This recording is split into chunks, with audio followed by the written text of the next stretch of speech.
Shri Gurubhyo Namaha.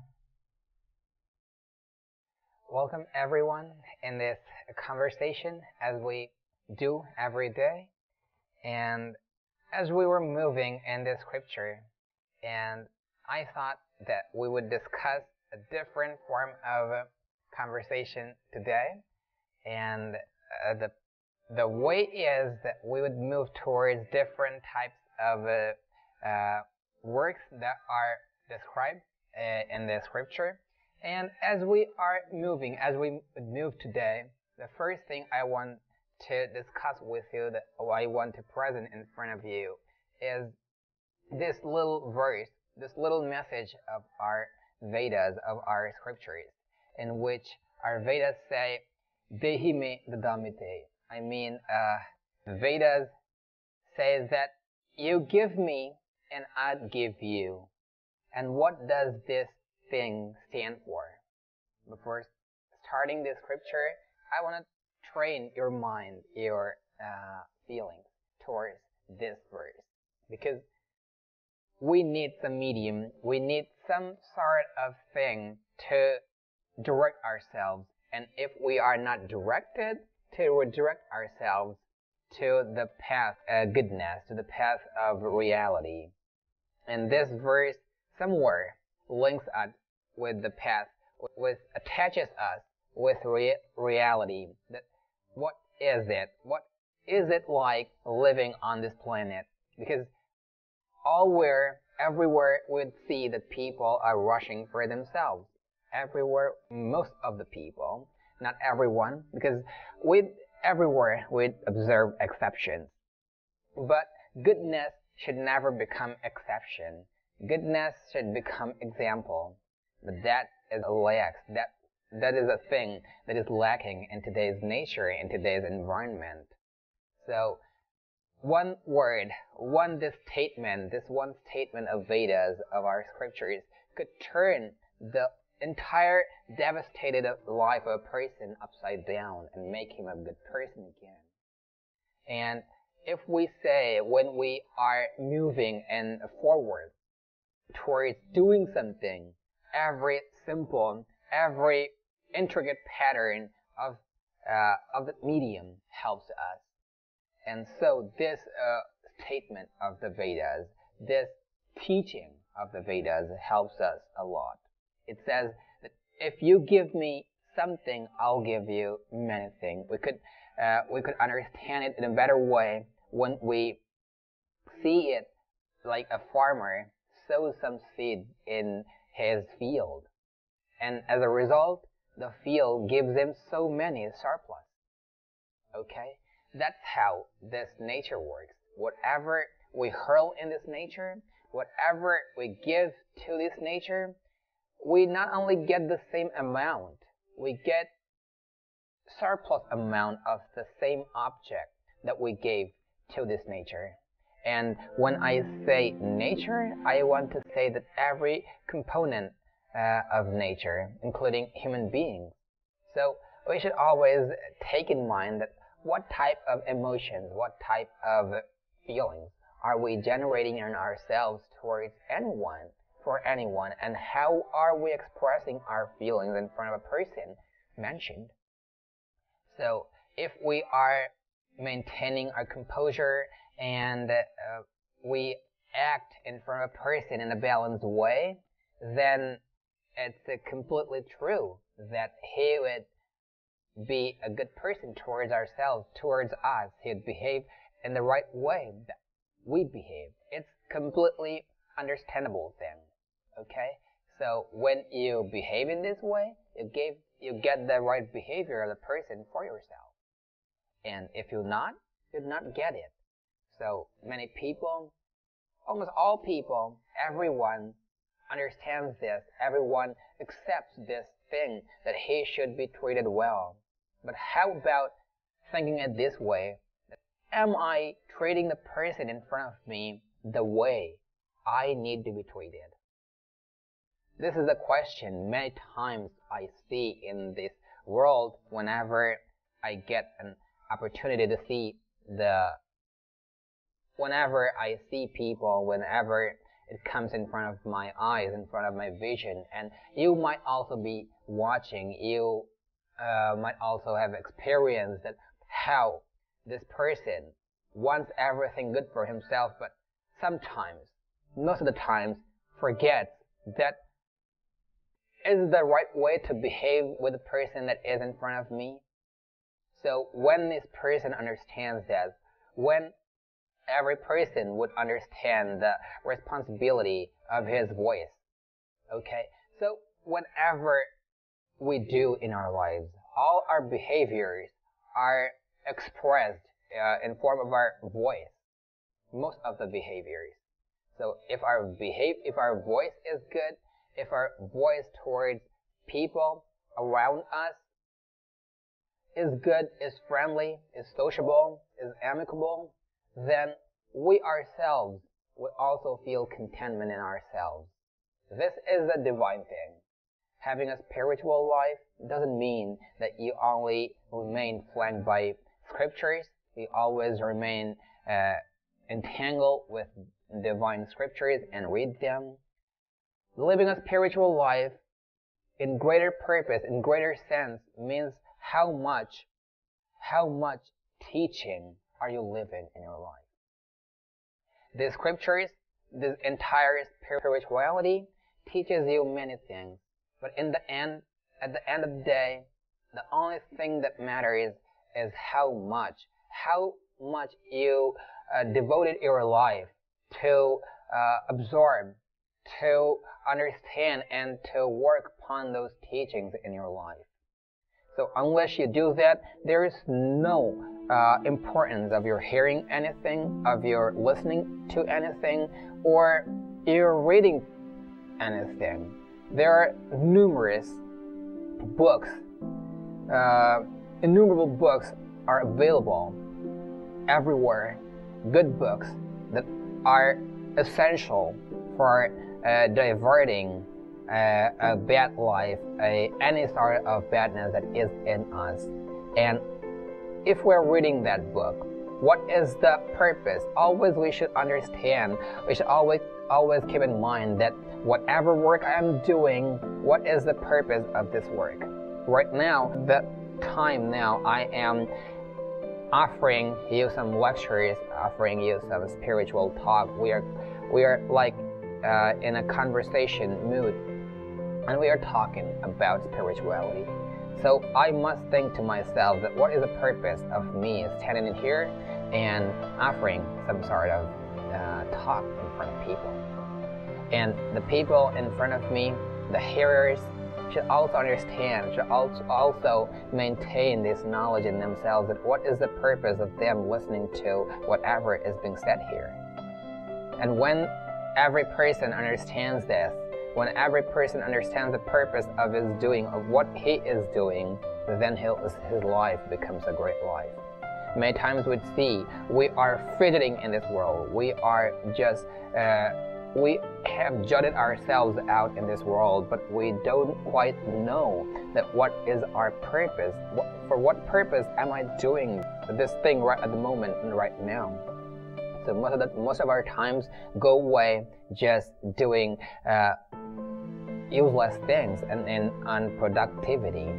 So if we are completely concerned about ourselves, about our behaviors, about who we are and what our accountabilities are, then we necessarily and truly become a good person and the person that we have come here to be.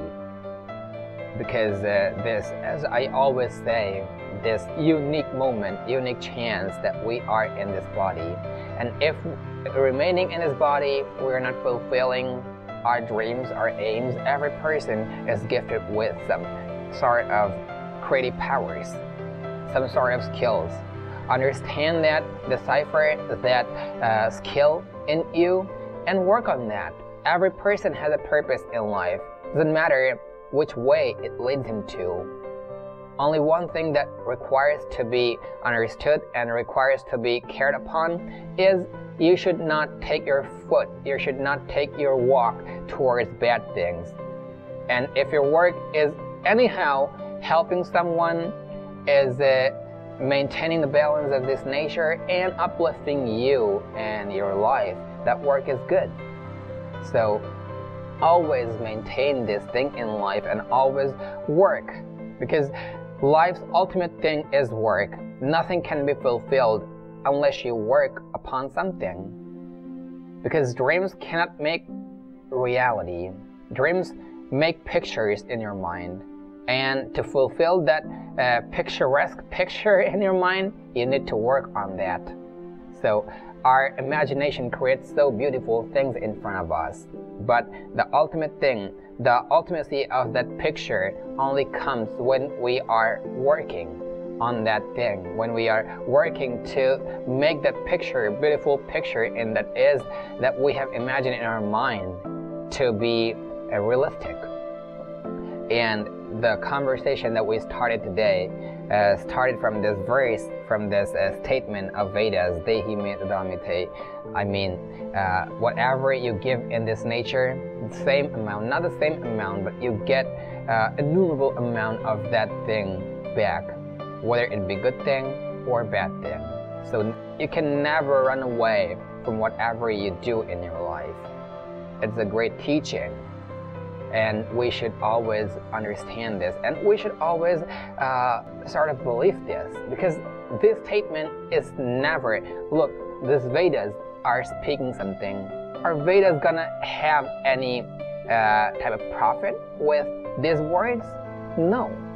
Every person does something in his life, in this world, to gain some profit. But these scriptures don't want any profit from anyone. So why would they speak any fake thing? So we should always keep in mind that these teachings are right, and they are so much parallel to our lives, to our ways of life, that when we start pondering upon them, when we start living our lives the way they are saying, then we understand that whatever they say is the truest thing in life, is the truest thing in nature. And when we align our lives with those teachings, then our life becomes a true life too. And like I always say, that these scriptures are like a user's manual. Before starting any type of equipment, before running any type of equipment, any type of technical thing, we always read the user's manual. And what about this intricate technology that is human body, this soul, which has all types of possibilities? So to understand this intricate machine that we have as human body, we need to understand how it is run, how the life is run, how the entire process of human life, of this body, works out.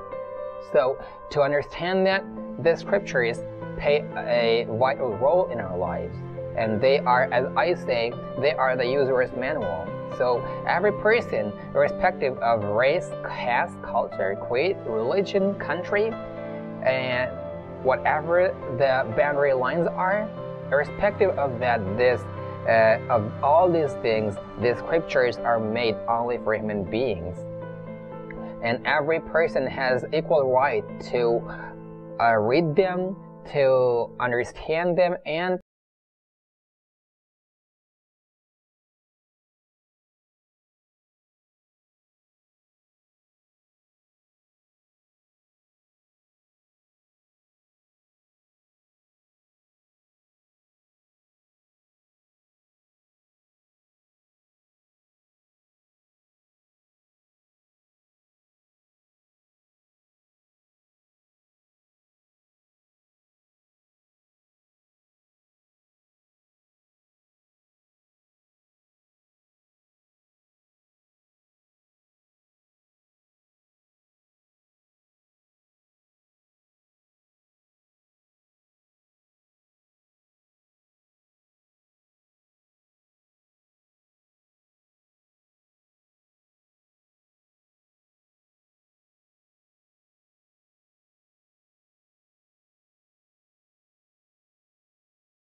I mean, I've gotten a place where you are.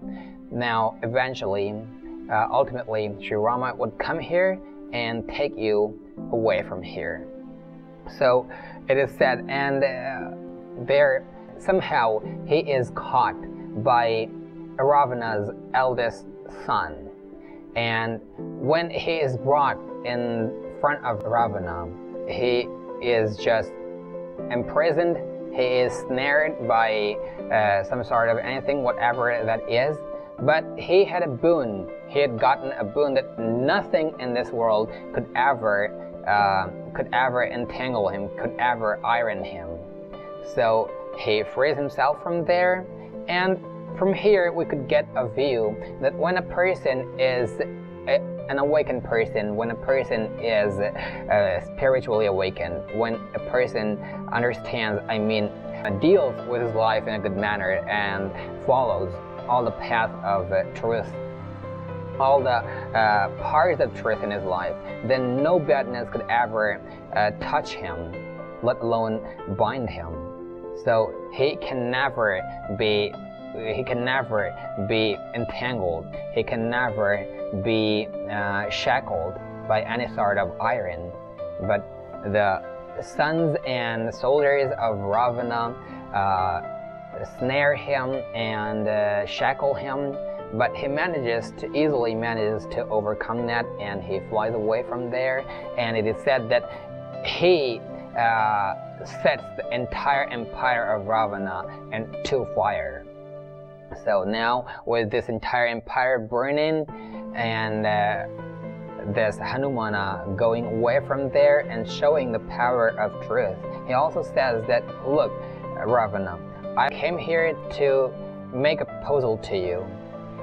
First, either you give whatever mistakes you did in your life, whatever mistakes you created in a forest, taking away an unprotected lady from somewhere and bringing her to your kingdom is the first grave mistake that you did.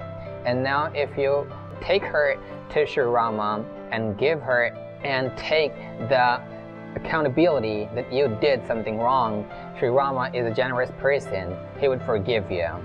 But if you don't do so, you and your entire empire would be pulverized by the wrath of Sri Rama. So I have come here to give you a message, and that's all about I could do now. But if you don't listen, you would be the person accountable for the decline of your own empire.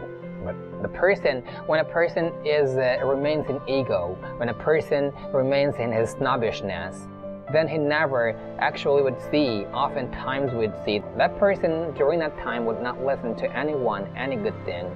Rather, he'd always refute, he'd always debunk every good thought that ever arises, that ever pops up in front of him. So the same way Ravana did, and he ordered his soldiers to set Hanumana into fire. And what happened? Instead of setting Hanumana to fire, they moved forward to do so, but their entire empire was set to fire by Hanumana, and he burned the entire empire and gave an example to Ravana that, see, one simple commander of Sri Rama's army is able to incinerate their entire empire. What could Sri Rama do? And he also said that I have the power to fight against you, against your entire army, but I won't do this because it's the right of Sri Rama to destroy you and show you what mistake you did. It's their right, and I'd never take upon their right and do anything by myself. So this is my commitment, and I have shown you what power I have and what power does a simple commander of Sri Rama's army hold. And if you don't listen, you would be the one responsible for the destruction of yourself, along with your entire empire, your entire people, sort of. And so he flies away from there. And it also discussed that in Ramayana that he spares the place. He's incinerating all the entire empire of Ravana, but he spares the place where Sita is living. So from here we get this view that the power of truth, this sacred fire of truth, of good life, burns down all sorts of evil that are in our lives, and always they help and they protect anything that is good in our life.